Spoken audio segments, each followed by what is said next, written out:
ಪುಣ್ಯಸ್ಮರಣೆ ವಿಷ್ಣುವರ್ಧನ್ದು 14ನೇ ವರ್ಷ ಪಂಚಮಿ ದೇವಸ್ಥಾನದಲ್ಲಿ ಆಚರಣೆ ಮಾಡ್ತಾರೆ.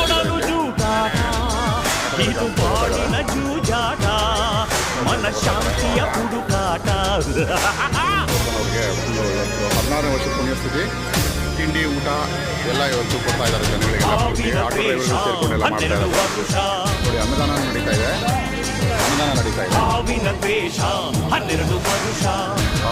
ಪೂರ್ತಿ ಇವತ್ತು ಶಂಕರ್ ನಾಗ್ ಅವರಿಗೆ ತುಂಬ ಕಡಿಮೆ ಇದರಲ್ಲಿ ನಡೀತಾ ಇದೆ. ಸರ್ಕಾರದಿಂದ ಯಾವುದೇ ಏನು ಅನುಮತಿ ಸಿಗ್ತಾ ಇಲ್ಲ ಇವರಿಗೆ. ಬಡವರಿಗೆಲ್ಲ ಅನ್ನದಾನ ಅಂತ ಅಂದ್ಕೊಂಡಿದ್ದಾರೆ. ಪ್ರತಿಯೊಂದು ಆಟೋದವರು ಇಲ್ಲಿ ಸೇರಿ ವಿಷ್ಣುವರ್ಧನ್ ಸಾಹಸ ಸಿನಿಮಾಗಳು ಬೇಕಾದಷ್ಟು ನೋಡಿರ್ತೀರ ನೀವು. ರೀಸೆಂಟಾಗೆಲ್ಲ ಮಾಡ್ತಾ ಇದ್ದಾರೆ ಇದನ್ನ. ಪೂರ್ತಿ ಆಟೋಗಳು ನೋಡಿ ಫ್ಲಾಗ್ಗಳು ಹಾಕೊಂಡು ಇವತ್ತು ವಿಷ್ಣುವರ್ಧನ್ಗೆ ಅಂದ್ಬಿಟ್ಟು